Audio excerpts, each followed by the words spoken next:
नमस्ते दर्शकों, देश का सवाल देख रहे हैं आप और मैं हूं आपके साथ वैभव मिश्रा। अमेरिका और ईरान के बीच जंग अब और ज्यादा खतरनाक मोड़ पर पहुंचती दिख रही है।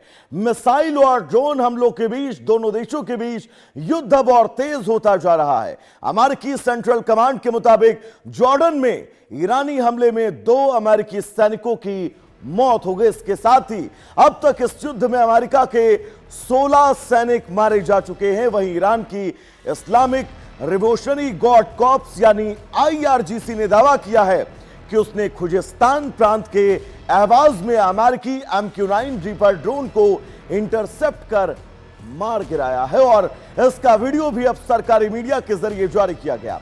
तनाव सिर्फ सैन्य ठिकानों तक सीमित नहीं है, अब पानी जैसी बुनियादी जरूरत भी इस युद्ध की चपेट में आती दिखाई दे रही है।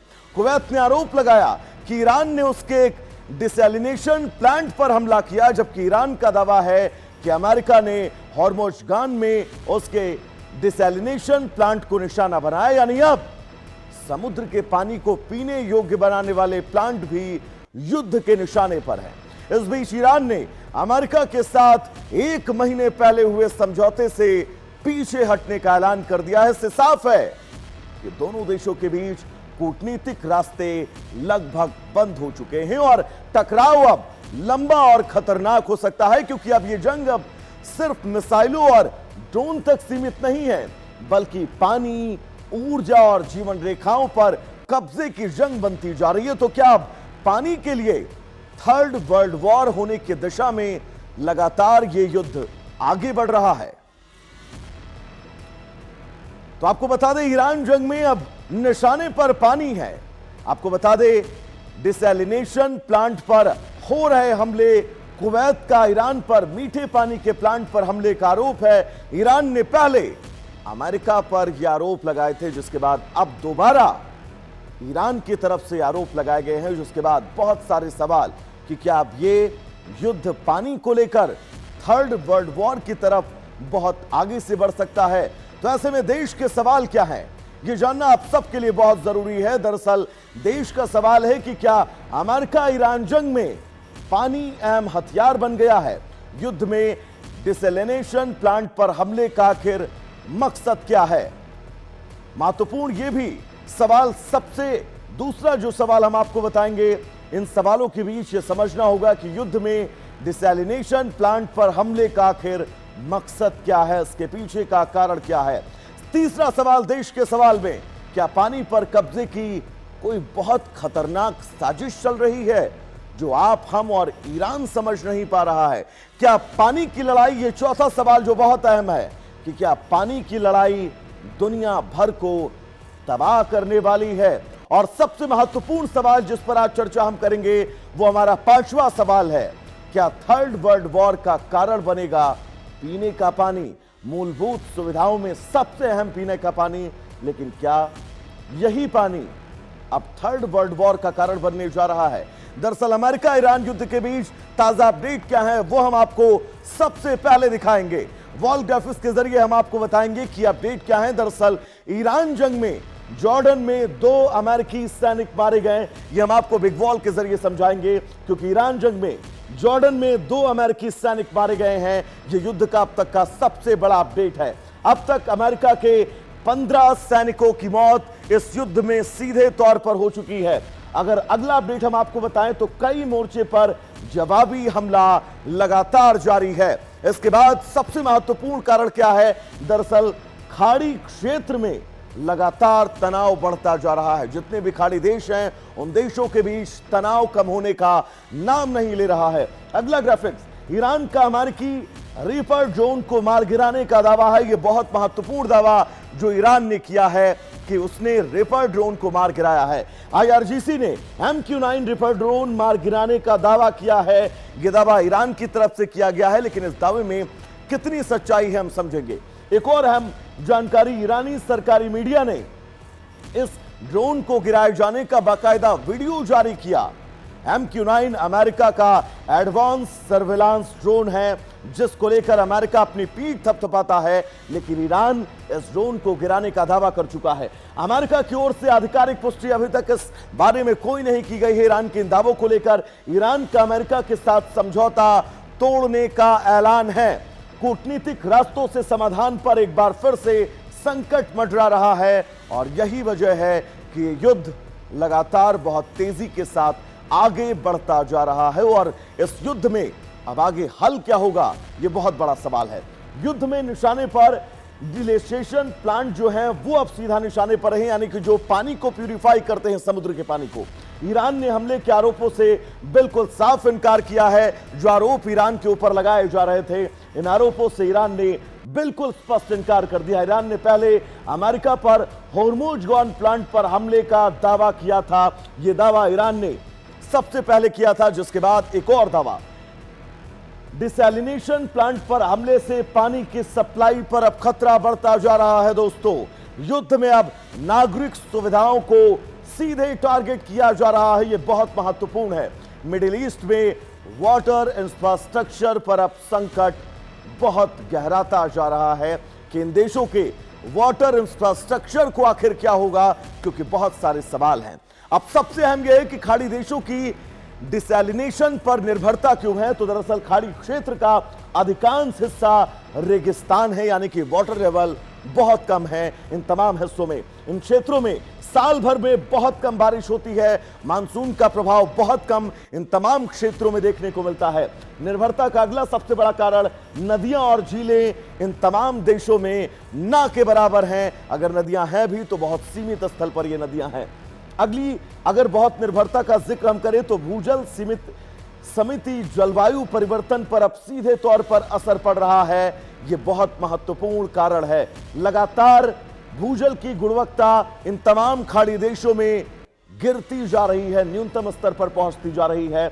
अगली अगर निर्भरता का जिक्र करें तो खाड़ी देशों में समुद्र के पानी को मीठा बनाने पर भारी निवेश किया जाता है। कुवैत, सऊदी, यूएई जैसे देशों की लाइफलाइन है ये वो तमाम डिसैलिनेशन पॉइंट जिन पर अब लगातार अमेरिका हमले कर रहा है और ईरान भी हमले कर रहा है। लेकिन कौन सा देश कितना निर्भर है, अगर इसकी हम बात करें, खाड़ी में किस देश की डिसैलिनेशन प्लांट पर कितनी निर्भरता है, तो अब आप ये समझिएगा। डिसैलिनेशन पर निर्भरता अगर प्रतिशतता की बात करें तो कतर सबसे ज्यादा 99% इन प्लांटों पर निर्भर करता है पीने के पानी को लेकर। कुवैत की अगर बात करें तो कुवैत 90 से 99% तक इन प्लांटों पर निर्भर है। बहरीन की अगर हम बात करें तो बहरीन 90% तक इन प्लांटों पर निर्भर है। ओमान 86% तक इन प्लांटों पर निर्भर है। सऊदी अरब 70% इन प्लांटों पर निर्भर है। संयुक्त अरब अमीरात 42% सीधे तौर पर इन प्लांट पर निर्भर है। यानी कि अगर ये प्लांट खत्म होते हैं, इन प्लांटों में सप्लाई रुकती है, तो पीने के पानी को लेकर इन देशों में बहुत बड़ी चुनौती आ जाएगी। और इसीलिए हम लगातार ये कह रहे हैं कि जिस तरह से डिसैलिनेशन पर हमले हो रहे हैं, डिसैलिनेशन पर हमलों के बीच अब यह समझना होगा कि अगर पानी पर निर्भरता के इन पॉइंट्स को खत्म कर दिया गया तो बहुत चुनौतियां होंगी। और आज देश के सवाल में इसी पर बात करेंगे।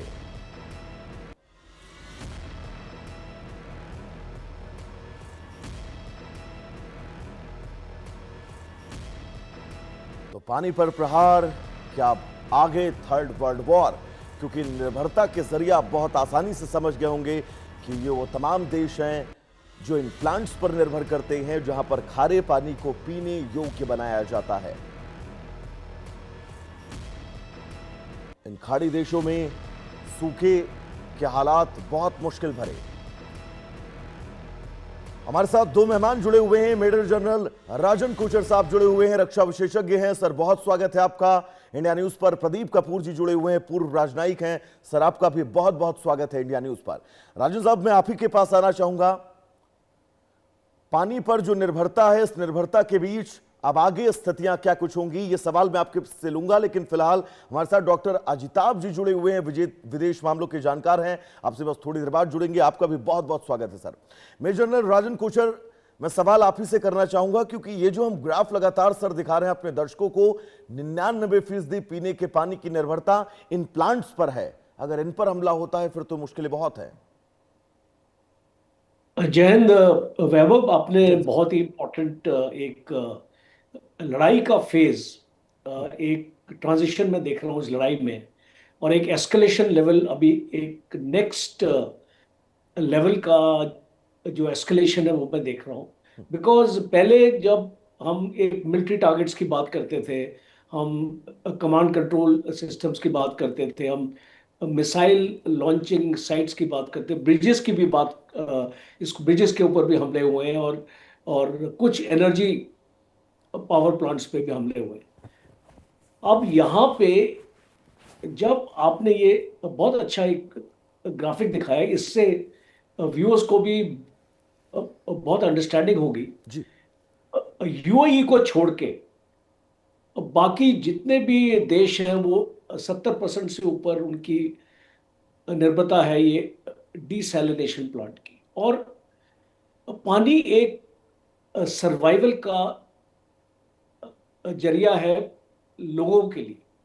और इस लड़ाई में हम देख रहे हैं कि कोई भी जेनीवा कन्वेंशन फॉलो नहीं हो रहा, कोई भी यूनाइटेड नेशंस के जितने भी वॉर के आपके कन्वेंशन हैं, ह्यूमैनिटेरियन लॉज हैं, कहीं पर भी किसी की सुनवाई नहीं है। Might is right. और ये चीज ये आने वाले वक्त में एक आपको प्रेसिडेंस आपको सेट करती है, क्योंकि जब और लड़ाइयां होंगी डिफरेंट डिफरेंट एरियाज में, डिफरेंट डिफरेंट देशों के बीच में, तो इस लड़ाई का जिक्र किया जाएगा कि भाई आपने उस लड़ाई में तो इंटरफेयर नहीं किया, यूएन को बोला जाएगा, जी। और आप इस लड़ाई में आप कैसे इंटरफेयर कर सकते हैं। तो पहली चीज आपका जो इंटरनेशनल लॉज का उल्लंघन है। दूसरा, जब दो मिलिट्री ताकत लड़ती हैं, और अभी तक हमने देखा फ्यू एक्सेप्शंस की वजह से, जनरली लड़ाइयां जो होती हैं वो एक मिलिट्री दूसरे मिलिट्री को टारगेट करती है। वहां पे सिविलियन एरियाज कई बार टारगेट हो जाते हैं, बट इस प्रकार की प्रतिक्रिया हमने पहले कभी नहीं देखी, और जो आज हम देख, और ये एक बहुत डेंजरस ट्रेंड है। बिकॉज इससे एक्चुअली क्या होगा, जो भी गुंजाइश आपने अगर छोड़ी होगी एक समझौते की, वो गुंजाइश आपकी खत्म हो जाती। बिकॉज अब हो गई आर या पार, अब हो गया डू और डाई जैसे बोलते हैं। डू और डाई की लड़ाई है, बोले ठीक है हम तो इसको मरेंगे ही, अब हम आपको भी ले डूबेंगे, आपको भी मारेंगे। और वो स्थिति ईरान में आएगी, क्योंकि आज आप देख रहे हैं ये आपने ईरान के डिसैलिनेशन प्लांट पे हमला किया, कुवैत मारा गया उसमें। अब इस कुवैत का क्या इसमें कसूर है, मुझे बताइए। बिकॉज अमेरिका और इसको ईरान के बीच में जंग है। अब क्या होगा, जंग का दायरा बढ़ जाए, बिल्कुल और सर। वो दायरा ऐसे बढ़ेगा कि आपको कतार को नहीं छोड़ा जाएगा। बिकॉज आपने देखा इसको 99% डिपेंडेंसी है किसी देश की, और आप उस देश का टोटल पानी खत्म कर देंगे, लोग कैसे जिएंगे पानी के बिना। एक सिंपल आपकी रिसोर्स है, आपको पीने के लिए चाहिए, नहाने के लिए चाहिए, और आपको इसको बहुत सारे आपके प्लांट्स भी काम करते हैं, कूलिंग के लिए भी चाहिए। और ये बहुत सारी ये आपके एयर कंडीशनिंग प्लांट्स है, बहुत सारा इसका इस्तेमाल होता है पानी का। और इसको Vaibhav, this is a very very dangerous trend. और इसको और मुझे वाकई लगता है सर, यहाँ ये पे जिस मोड़ पर इसको अब ये रशिया युद्ध पैदा जा रहा वाला है, ये अपने आप में आने वाले वक्त में बहुत बड़ी चुनौतियां अपने साथ लेकर आएगा। प्रदीप कपूर जी, मैं आपके पास आना चाहूंगा, क्योंकि हम आप और हमारे सभी पैनलिस्ट और इस देश का हर नागरिक सौभाग्यशाली है कि वो भारत जैसी जमीन पर पैदा हुआ जहां पर वाटर लेवल, पीने के पानी का कोई अभाव नहीं है। लेकिन खाड़ी देश जो पानी के संकट से हमेशा से जूझते रहे हैं, अपने लो वाटर लेवल से हमेशा जूझते रहे हैं, और अगर अब इन प्लांट्स पर हमला होता है फिर तो सर बहुत मुश्किलें हो जाएंगी इन देशों के आम नागरिकों के लिए। बिल्कुल सही कहा आपने वैभव जी। ये बहुत कठिन दौर है, और दुनिया के लिए भी बहुत कठिन दौर रहेगा। क्योंकि जो ये देख रहे हैं हम, अभी तक तो खाली केवल बातचीत हो रही थी इसके बारे में। अब हम उसको असलियत में देख रहे हैं कि जो पानी का सैनिकरण हो रहा है, हाँ। और वो भी खाड़ी देशों में, जैसे कुवैत है। कुवैत का तो अभी जो कंडीशन है कि 90% उनका पानी डिसैलिनेशन से आता है। तो आप ये समझिए, एक छोटा सा देश जिसका main source of drinking water, portable water, usable water is desalination, उनके प्लांट को डिस्ट्रॉय किया गया, तो ये बहुत भारी उनके ऊपर असर होगा और ये उनके अस्तित्व पे पर सीधा हमला है। हाँ। दूसरी तरफ ईरान के लिए भी बहुत दुखती रग है ये, क्योंकि अगर हजारों हजारों लोग जो इस पे निर्भर हैं पानी पे, अगर उनका अभी सारा पानी का एक्सेस डिसरप्ट हो जाता है, तो उसमें पूरे देश में ऑलरेडी बहुत ज़्यादा गंभीर स्थिति बनी हुई है। प्रोटेस्ट भी होते हैं, प्रोटेस्ट को सप्रेस भी किया जाता है, हजारों लोगों को मारा भी जाता है। तो अब एडिशनल प्रेशर पॉइंट अगर बन जाए, क्योंकि जो बाजारी सिस्टम था ईरान का वो खत्म हो गया है और वो भी प्रोटेस्ट में है ईरान सरकार के खिलाफ। अब ये भी लास्ट लेग्स पे है ये जो रेजिम है। और अगर अमेरिका के पास अभी तो जो रणनीति के हिसाब से उन्होंने आकाश में हवाई ताकत तो अपनी जाहिर कर ही दी है, और उसको अगर इस्तेमाल करके वो अगर उनके इंफ्रास्ट्रक्चर को, पुलों को, ऊर्जा के केंद्रों को, पानी के प्लांटों को, ऐसे जगहों को अगर वो बुनियादी ढांचे में तबाही कर देते हैं, तो ईरान का कंटिन्यू करना इस रेजिम के साथ बहुत ही मुश्किल हो जाएगा।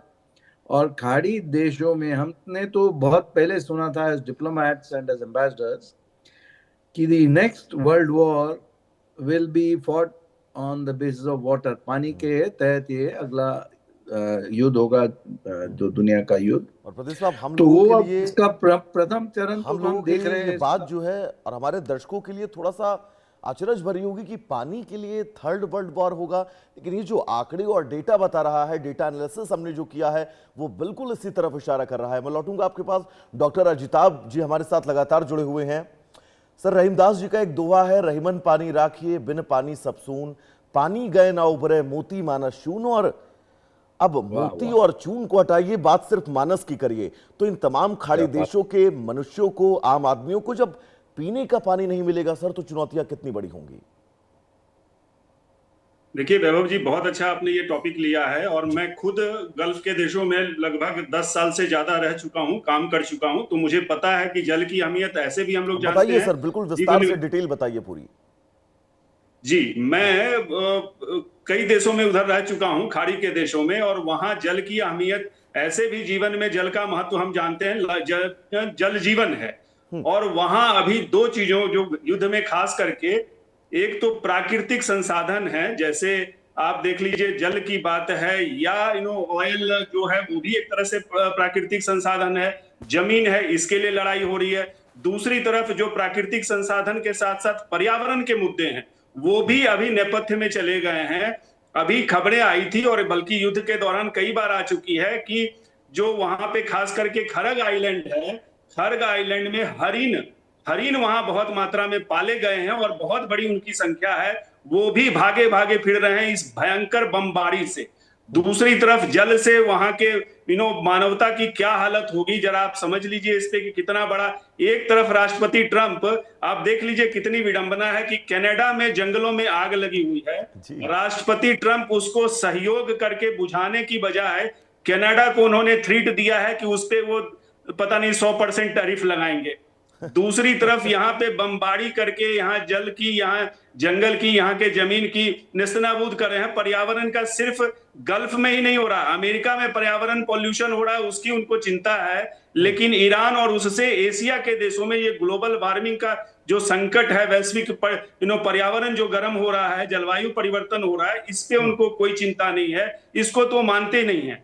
तो ऐसी स्थिति में क्या कहना कि वो चाहे वो कतर हो, चाहे कुवैत हो, बहरीन हो, जैसा आपने दिखाया 70% से ज्यादा यहाँ डिपेंडेंसी है जल पे, खास करके डिसैलिनेशन प्लांट्स पे। उस पे अगर अटैक, और ये अटैक दोनों तरफ से हो रहा है, ऐसा नहीं है कि सिर्फ ईरान कर रहा है, ये दोनों तरफ से, अमेरिका की तरफ से भी हुआ है और ईरान की तरफ से। तो ये बहुत ही चिंतनीय है और निश्चित रूप से कम जैसा कि जनरल साहब ने कहा कि जो अंतर्राष्ट्रीय कानून है, चाहे वो जेनेवा कन्वेंशन हो या और भी अन्य कानून है, कम से कम उसका ख्याल करके या मानवता का ख्याल करके तो जीवन की कुछ बचाने की कोशिश कीजिए। आप विदेश मामलों के जानकार हैं सर। एक सवाल मैं आपसे और ऐड करना चाहूंगा, डोनाल्ड ट्रंप को आने वाले वक्त में भविष्य कैसे याद रखेगा, एक बार ये मुझे जरा समझाइए। क्योंकि उनके फैसले अपने फैसलों से हटना, ऐसे ऐसे फैसले लेना जो मुझे नहीं लग रहा है कि मानवता की दिशा में बहुत सही कदम कहे जा सकते हैं। बिल्कुल आपने सही कहा। देखिए, यही तो अमेरिका एक बहुत ही ताकतवर और संप्रभु राष्ट्र है। वो तो दुनिया को मार्गदर्शन का काम करता था, अंतर्राष्ट्रीय संगठनों की नींव बनाने में, उसको मार्गदर्शन देने में उसने बहुत बड़ा कंट्रीब्यूशन है अमेरिका का।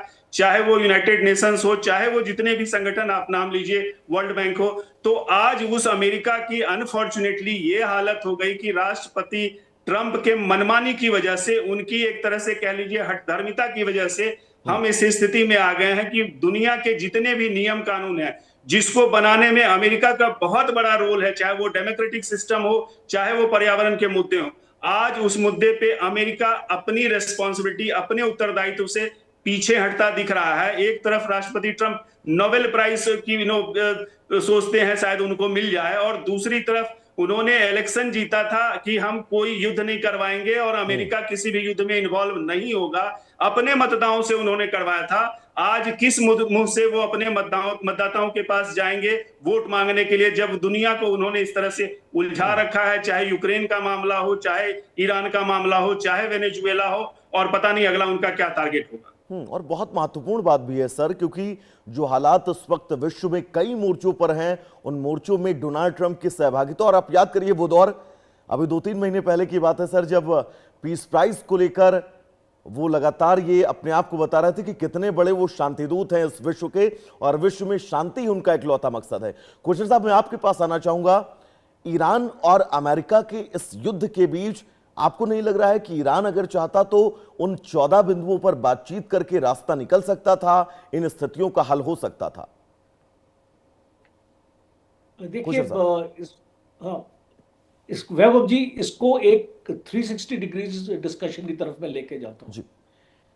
पहले मैं लेके जाता हूं, क्या आपको पूरा यकीन है कि अमेरिका ये जो पीरियड है वो इस्तेमाल कर रहा था अपने आप को तैयार करने के लिए एक सेकंड फेज के युद्ध के लिए?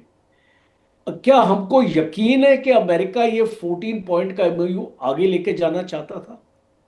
क्या वो 3 शिप्स के ऊपर जो ईरान ने हमला किया, क्या वो असली वजह थी इस लड़ाई को दोबारा से शुरू करने के लिए?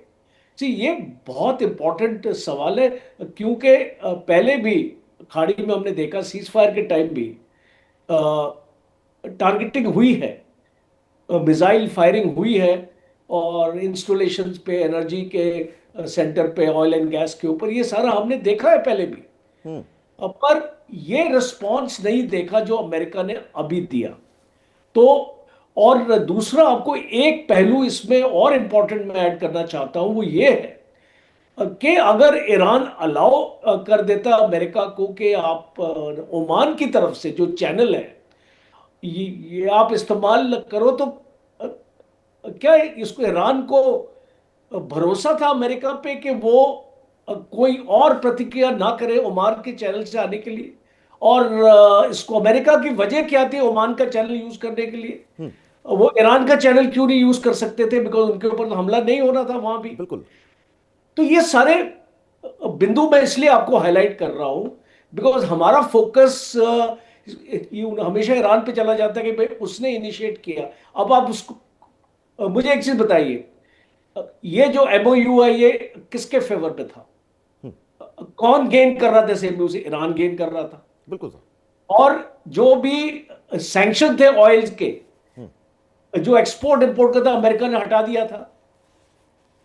तो ईरान क्यों चाहेगा लड़ाई को दोबारा शुरू करना? तो ये इसको मुझे लगता है कि ये एक सोची समझी रणनीति है यूनाइटेड स्टेट्स की तरफ से, बिकॉज वो कभी नहीं चाहते थे कि युद्ध इस स्टेज पे खत्म हो।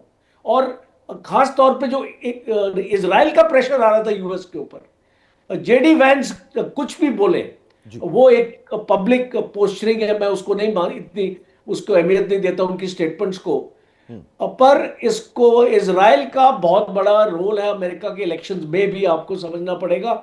ये जो मिड टर्म इलेक्शंस है, जो जूइश लॉबी है अमेरिका में, ये बहुत, अभी जो एम्बेसडर साहब इसको वहीं पे रहते हैं, वो ज्यादा इसके बारे में आपको बता सकेंगे कि किस टाइप का इन्फ्लुएंस इजराइल और जूस अमेरिका के इलेक्शंस पे कर सकते थे।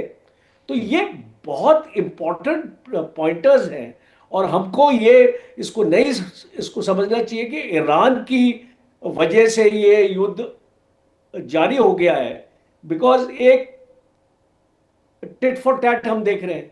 अब आपको एक चीज, एक लास्ट पॉइंट में यहाँ पे इसको फोकस करना चाहूंगा। जब भी लड़ाई हुई है यहाँ पे, इसको पहल किसने की है? ईरान ने की है, यूएस ने की है, और ईरान ने हमेशा उसका जवाब दिया है, बिकॉज हमेशा यूएस पहल करता है, उसके बाद ईरान उसका जवाब देता है, बिकॉज वो एक जज्बाती कौम है, एक अपनी सॉवरेनिटी को, एक खुददार कौम है वो, और वो नहीं चाहते कि अपने लोगों तक ये मैसेज पहुंचे कि हम झुक गए अमेरिका से। तो ये बहुत बड़ा इंपॉर्टेंट इस पहलू है इस लड़ाई का। और अभी आप देखेंगे जिस तरीके से अमेरिका इस लड़ाई की तैयारी कर रहा है, अगर डोनाल्ड ट्रंप पीस चाहते तो ये बड़ा दिलचस्प विषय है कि डोनाल्ड ट्रंप मिडिल ईस्ट और पश्चिम एशिया में आकर फंस गए हैं या फिर यहां पर उलझे रहना चाहते हैं। प्रदीप साहब, मैं आप ही के पास आना चाहूंगा।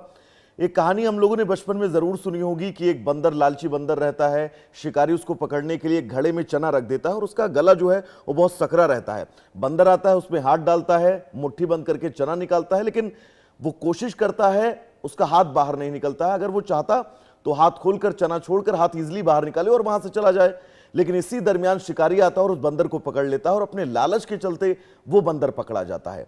इस कहानी को क्या मैं ये समझूं प्रदीप साहब की अमेरिका का भी कुछ यही हाल है कि उसने हाथ तो डाल दिया है पश्चिम एशिया में, लेकिन उसको समझ नहीं आ रहा कि वो हाथ निकाले कैसे?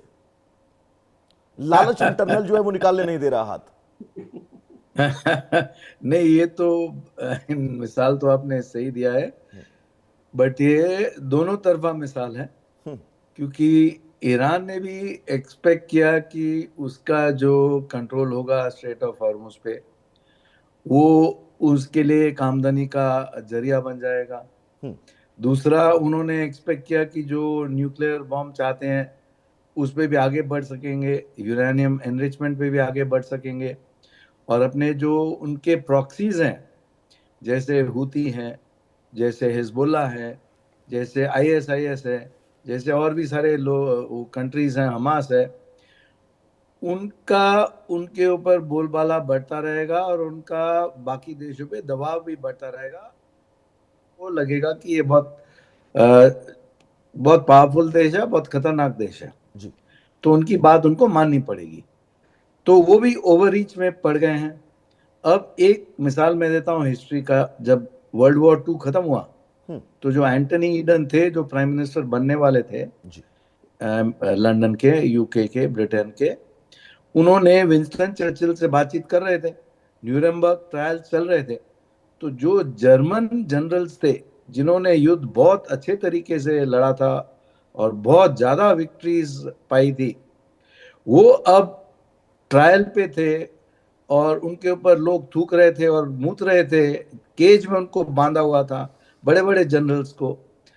तो एंटनी ईडन को बहुत ज्यादा शौक लगा कि ये इतने बड़े लोग जिन्होंने अपने देश के लिए इतनी अच्छी तरह युद्ध लड़ा है, अब उनको इतनी बुरी तरह ट्रीट किया जा रहा है। तो उन्होंने विंस्टन चर्चिल को पूछा कि क्या है इसका लेसन ऑफ द स्टोरी। तो विंस्टन चर्चिल ने एक लाइन कही, the moral of the story is that never be on the losing side. अब ये जर्मन हार गया तो इनके जनरल्स इस तरह ट्रीट हो रहे हैं, अगर हम हार जाते तो हमारा ट्रीटमेंट ऐसा होता। तो इसमें भी जो आप कह रहे हैं, अगर ये अमेरिका इस युद्ध में जीत गया किसी तरह और ईरान की जो रेजीम है वो कंप्लायंट रेजिम हो जाए, जैसे यूक्रेन में उन्होंने किया, जैसे चिली में किया, जैसे कंबोडिया में किया, जैसे बहुत सारे देशों में किया जहां पर मैंने भी काम किया as a diplomat, as ambassador. तो फिर हिस्ट्री कहेगी कि उन्होंने दुनिया के लिए लड़ाई लड़ी, उन्होंने दुनिया के लिए बहुत अच्छा काम किया कि ईरान को न्यूक्लियर बॉम्ब नहीं मिले, स्ट्रेट ऑफ हॉर्मुज फ्री रहा, यूरेनियम एनरिचमेंट रुक गया, एटसेट्रा एटसेट्रा। अगर वो नतीजा नहीं निकलता है तो फिर वो सारा जो हिस्ट्री की लेगेसी होगी वो उल्टी होगी, कि ये जो आप बंदर वाली बात कर रहे हैं। जी तो ये अभी कुछ कहना इस समय पे, हाँ बात कंप्लीट करेगा अपनी। हाँ, ये इस समय पे कुछ निर्णय लेना बहुत ही मुश्किल है। ये अगले मेरे ख्याल में ये क्लियर होगा दिसंबर तक, क्योंकि अक्टूबर में इलेक्शंस है इजराइल में, जब नेतान्याहू के इलेक्शंस होंगे उस कंट्री के होंगे। नवंबर में इलेक्शंस हैं यहाँ पर यूएस में जहाँ पर मैं हूँ, और दिसंबर तक अगर ये रेजीम ईरान की लास्ट करती है तो फिर युद्ध एक और नया दौर पकड़ेगा। ऑलरेडी इस पानी के आने से, डिसैलिनेशन प्लांट्स के डिस्ट्रक्शन होने से एक लक्ष्मण रेखा पार हो गई है, और आम जनता के ऊपर बहुत ज्यादा असर पड़ेगा, which will be much more, पहले से तो बहुत ही अधिक होगा। तो इसमें काफी हद तक कभी चेंजेस आएंगे, बट दिसंबर में असली नतीजा इंटरनल इलेक्शन को लेकर, लेकिन मेरे सवाल से पहले उसका आपने उत्तर दे दिया। डॉक्टर अजिताभ जी, मैं आपके पास आना चाहूंगा। भारत के परिप्रेक्ष्य में अगर इस पूरे माहौल को देखें, क्योंकि देश का सवाल है, तो भारत के परिप्रेक्ष्य में युद्ध आपको कितना फायदेमंद या फिर कितना नुकसानदायक दिख रहा है, और अगर ये युद्ध बढ़ता है तो हमें क्या क्या मुश्किलें होंगी? देखिए वैभव जी, भारत के लिए तो हर तरफ से बहुत ही निराशा मैं कहूंगा, और ये अगर फायदे घाटे की बात कीजिए तो ऑब्वियसली घाटा ही घाटा है, क्योंकि सबसे पहले तो आप देख लीजिए जो खाड़ी के देश हैं वो हमारे लिए कितने महत्वपूर्ण हैं। लगभग 1 करोड़ लोग उस एरिया में रहते हैं, भारतीय रहते हैं, काम करते हैं। इतने बड़े संख्या में लोगों को जॉब वहां मिला हुआ है, नंबर 1। वहां से जो रेमिटेंस आता है, जो वहां से पैसे आते हैं भारत में, वो भी लगभग 50 अरब कह लीजिए कि हर सालाना की बात मैं कर रहा हूं, अरब डॉलर से ज्यादा आता है। तो कितना बड़ा इन्वेस्टमेंट जो हमारे एनआरआईज हैं वहां से पैसे भेजते हैं, मैं खुद उसका पार्ट रहा हूं। तो इतना बड़ा इन्वेस्टमेंट, उससे इंडिया में जो जॉब अपॉर्चुनिटीज बनती हैं उसका आप जस्ट कैलकुलेशन कर लीजिए। इसके अलावा सोचिए, अगर वो सारी संख्या 1 करोड़ लोग अगर भारत वापस आ जाएं तो भारत के जॉब मार्केट को तो और प्रॉब्लम होगा। तो ये तो आप देख लीजिए कि जॉब मार्केट के जो सिनेरियो है उसकी बात मैंने कही, इन्वेस्टमेंट की बात कही। इसके अलावा जो हम बहुत सारे हम शांति के प्रयास में कहते हैं, ग्लोबल साउथ की बात करते हैं, यहाँ पे तीसरी जो है important point, oil and gas की प्राइसिंग। देखिए भारत लगभग हम 80 से 90% हम इंपोर्ट करते हैं, और ज्यादा से ज्यादा हम खाड़ी के देशों से करते रहे। अमेरिका की चालबाजी के कारण मैं कहूंगा, सबसे पहले इन्होंने ईरान को बंद कर दिया। ईरान हमारा बहुत बड़ा सप्लायर था, सस्ते में हमें तेल देता था, हमें खर्च कम होता था, टाइम कम लगता था। ईरान बंद कर दिया। उसके बाद रूस हम गए, रूस पे उसने पाबंदी लगा दी, और हमेशा वो तलवार लटकाता रहता है अमेरिका कि तुम नहीं खरीदो, तुमको 100% लगा देंगे, 25% लगा देंगे, 50% लगे। तो रूस का उसने ऑप्शन बंद कर दिया। खाड़ी के देशों में युद्ध करवा के खाड़ी के देशों से हमारा डिस्कनेक्ट हो गया। वेनेजुएला पे उसने कंट्रोल करके वेनेजुएला भी अपने मुट्ठी में कर लिया।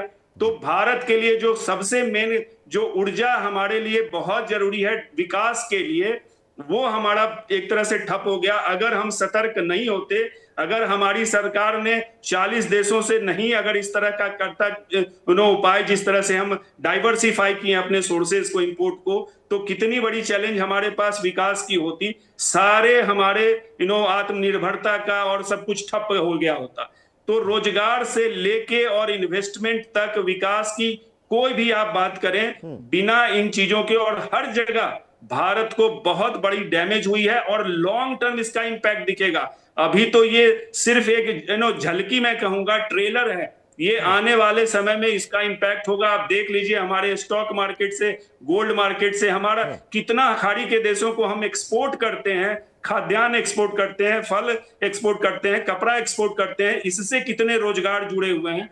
तो इसका एक बहुत ही व्यापक और गंभीर परिणाम भारत और भारत जैसे जो हार्ड वर्क के ग्लोबल साउथ के देशों को है, उनको बहुत बड़ी चैलेंजेस हैं। और अमेरिका है कि वो किसी की नहीं सुनता, अपनी मनमानी करता है, कहने को वो दोस्त बताता है, लेकिन दुश्मन से भी ज्यादा उसने ग्लोबल साउथ के देशों को ट्रीट किया है। और पिछले 6 महीनों में प्रधानमंत्री नरेंद्र मोदी के तारीफों में जो कसीदे डोनाल्ड ट्रंप ने पढ़े हैं वो किसी से छुपे नहीं, और उसके बाद कैसे धड़ाधड़ आप देखिएगा टैक्स लगा रहे थे, इन सब के बीच उनका चरित्र किसी से इस देश में तो नहीं छिपा है मुझे लग रहा है।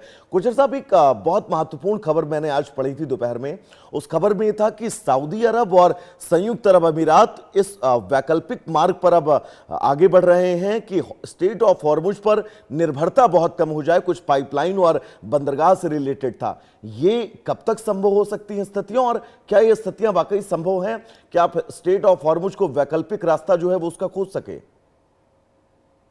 देखिए, ये कॉन्सेप्ट अच्छा है, बिकॉज अगर आप ऑयल पाइपलाइंस आप देखिए, ईरान और पाकिस्तान के बीच में भी 15 साल पहले एक प्रोजेक्ट स्टार्ट हुआ था ऑयल पाइपलाइंस का। ईरान ने तो अपना ये बाउंड्री तक तो उसको बना दिया, पाकिस्तान नहीं बना पाया क्योंकि पाकिस्तान के पास पैसे नहीं थे। अब आप यूरोप में देख लीजिए, ये पाइपलाइंस आपकी कामयाब हैं। आप रशिया को देख लीजिए, रशिया जो भी यूक्रेन को भी ऑयल अपना बेचता था और अपने यूरोपियन कंट्रीज को। तो ये एक you see as a concept मुझे इसमें कोई प्रॉब्लम नहीं है।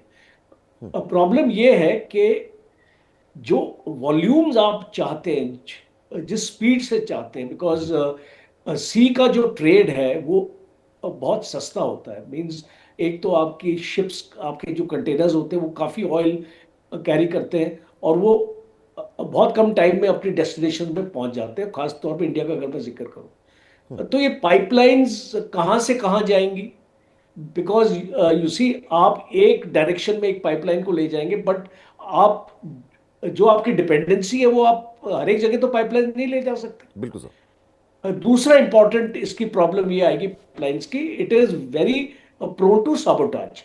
अब इसको जैसे अमेरिका ने सबोटाज किया यूक्रेन वाली पाइपलाइन को, जो उसको जा रही थी यूरोपियन को, उसके ऊपर भी विवाद था काफी, आपको याद होगा।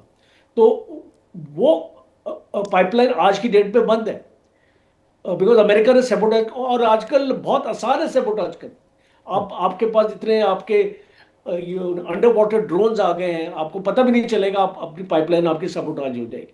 सो ये जो वनरेबिलिटी है इस पाइपलाइन की, इस वनरेबिलिटी की वजह से तो इसका कॉन्सेप्ट तो मुझे अच्छा लगा, बट जब ये इम्प्लीमेंट होगा, जब ये उस तरीके से जाएगा तो उस प्रकार से एक तो आपको ऑयल इतना नहीं मिलेगा बिकॉज पाइपलाइंस की कैपेसिटी उतनी ही होती है, और आप इस कहाँ पे पाइपलाइंस लगाएंगे।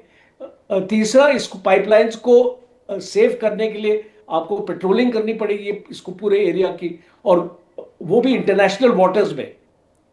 तो इंटरनेशनल इस वाटर्स में जब आप इस तरीके की पेट्रोलिंग करेंगे तो अगेन आपको वहां पे प्रॉब्लम्स आएगी, और आज की डेट में कोई भी इंटरनेशनल लॉ नहीं फॉलो करता। तो आपके पायरेट्स भी, ये जो आपकी पायरेसी होती है सोमालिया वगैरह ऐसे कंट्रीज में, वहां पर भी इसको वो लोग भी हायर हो सकते हैं। जैसे कि हम ये आर्मीज को बोलते हैं ना, जो ये आपके मर्सनरीज होते हैं, जो इसको अमेरिका भी इस्तेमाल करता है, वैगनर जो इसको रशिया इस्तेमाल करता है इन आर्मीज को। तो इसकी अकाउंटेबिलिटी भी नहीं आएगी किसी के, बिकॉज वो देश डिनाई करेगा कि ये तो मेरा काम नहीं है, ये तो किसी और ने किया, थर्ड पार्टी ने किया। अब आप मुझे बताइए कि हाउतीज अगर इसके ऊपर अटैक कर देंगे तो आप इसको किसको ब्लेम करेंगे? इसको क्या आप ईरान को ब्लेम करेंगे? तो ये सारी कॉम्प्लेक्सिटीज हैं जिसमें इसको मुझे लगता है कि ये कोई इतना ग्रेट आइडिया नहीं। हाँ बिल्कुल प्रदीप साहब, मैं आपके पास आना चाहूंगा।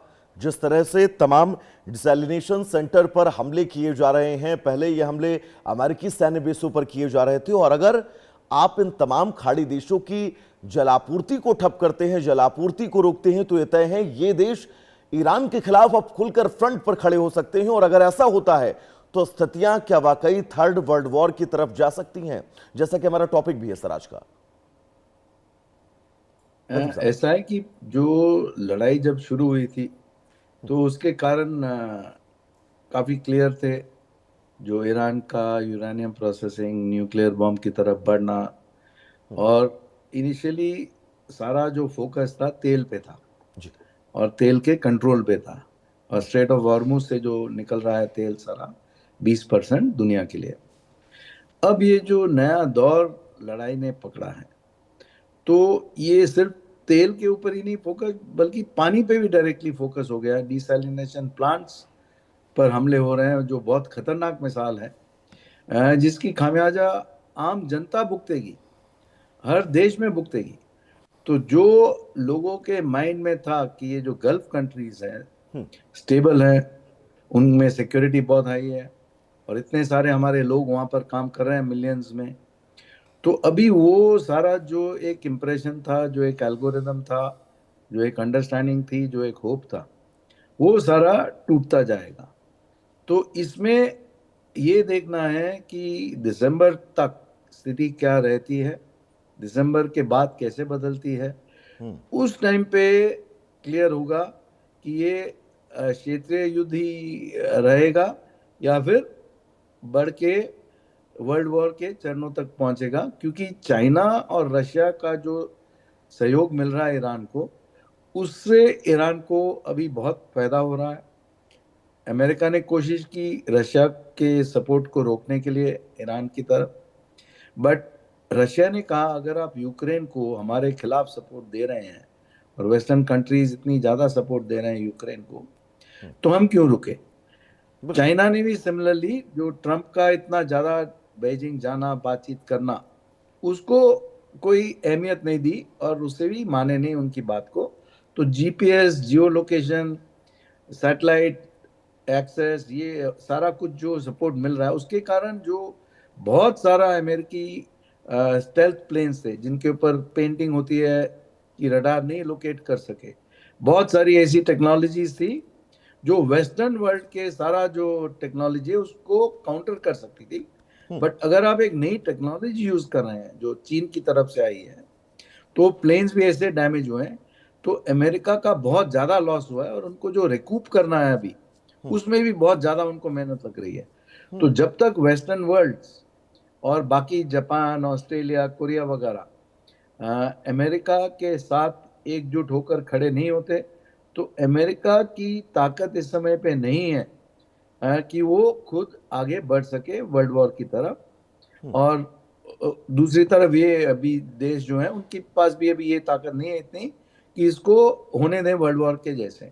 तो इंडिया का इसमें अहम रोल बढ़ेगा बहुत ज़्यादा, क्योंकि इंडिया अगर वेस्टर्न वर्ल्ड की तरफ आता है तो फिर वेस्टर्न वर्ल्ड की जो शक्ति है वो बहुत ज़्यादा बढ़ जाती है। बट वो मुश्किल है होना, क्योंकि बहुत क्लियर है अभी सिचुएशन। तो ये देखना है कि अभी अगले दौर और अगले चरण क्या होते हैं इस युद्ध के। वर्ल्ड वॉर तो होने का चांस इतना ज़्यादा नहीं है, क्योंकि अभी किसी साइड को सूट नहीं करता है।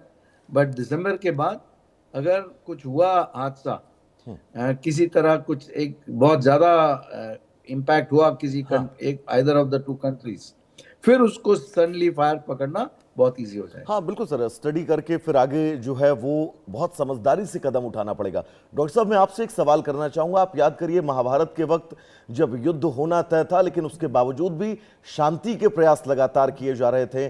श्री कृष्ण खुद जाते हैं शांति दूत बनकर, लेकिन वो भी युद्ध वापस लेकर लौटते हैं। तो क्या इस परिप्रेक्ष्य में ये समझा जाए कि अब शांति के सारे प्रयास यहां पर भी विफल हो चुके हैं, युद्ध होना तय है? देखिए वैभव जी, अभी तो वही लग रहा है। वर्ल्ड वॉर की तो मैं संभावना नहीं दिख रहा हूं यहाँ पे, क्योंकि उसमें कई सारे फैक्टर्स हैं और कई सारे प्लेयर्स हैं। सबसे मेन यहाँ पे मैं चीन का जो रवैया है उस पे एक बहुत बड़ा, समझिए कि दारोमदार कहूंगा मैं। और एक गुड लक ये है कि चीन अभी तक चुप है, चीन चालाक है, अपनी वो फायदे देखता है। हालांकि वो तो राष्ट्रपति ट्रंप भी देखते हैं, उनसे ज्यादा तो व्यापारिक कोई है ही नहीं, लेकिन फिर भी चीन के ये हित में है जिस तरह से दुनिया से, चाहे वो भारत हो, चाहे वो यूरोप हो, चाहे वो अमेरिका से हो, उसने अपने ट्रेड सरप्लस बिलियंस में रखे हुए हैं, तो उसको शांति चाहिए। तो वो चुपचाप सुलगता रहेगा, अमेरिका को डाउन करता रहेगा, छेड़छाड़ उसकी चलती रहेगी, लेकिन वो युद्ध में नहीं आएगा जैसा अभी तक हमने देखा। दूसरी तरफ रूस को अमेरिका ने इस तरह से उलझा के यूक्रेन में रखा है और यूरोप के मामलों में कि रूस खुल के यहाँ आ नहीं पा रहा है, क्योंकि अभी उसकी अपने चैलेंजेस बहुत ज्यादा हैं। बाकी के जो देश हैं, खाड़ी के देशों के पास वैसी ताकत भी नहीं है और उनको भी शांति चाहिए, तभी उनके इन्वेस्टमेंट होंगे और सारी चीजें होंगी। तो ये सारे देखते हुए मुझे लगता है कि काश कोई कृष्ण फिर से आ जाते और युद्ध को इस तरह से समझा लेते, चाहे वो अर्जुन को समझाना हो, कर्ण को समझाना हो, या इवन जो दुर्योधन का रोल कर रहे हैं उनको समझाना हो। लेकिन यहाँ पे दिक्कत है कि कौन बनेगा वो अर्जुन, वो कृष्ण। वो राष्ट्रपति ट्रंप में वो क्षमता तो है, वो कैपेबल भी हैं और एकमात्र वही हैं जो उनका सन की लेकिन ये बड़ा दिलचस्प है सर, वही युद्ध चाहते हैं तो तय है युद्ध होगा। स्थितियां जो हैं वो आने वाले वक्त में भी ऐसे ही जारी रहेंगे। फिलहाल आप तीनों का बहुत बहुत शुक्रिया इंडिया न्यूज से जुड़ने के लिए और इंडिया न्यूज के दर्शकों को इतनी महत्वपूर्ण जानकारी पहुंचाने के लिए। चलिए आगे बढ़ेंगे। उस बीच एक बड़ी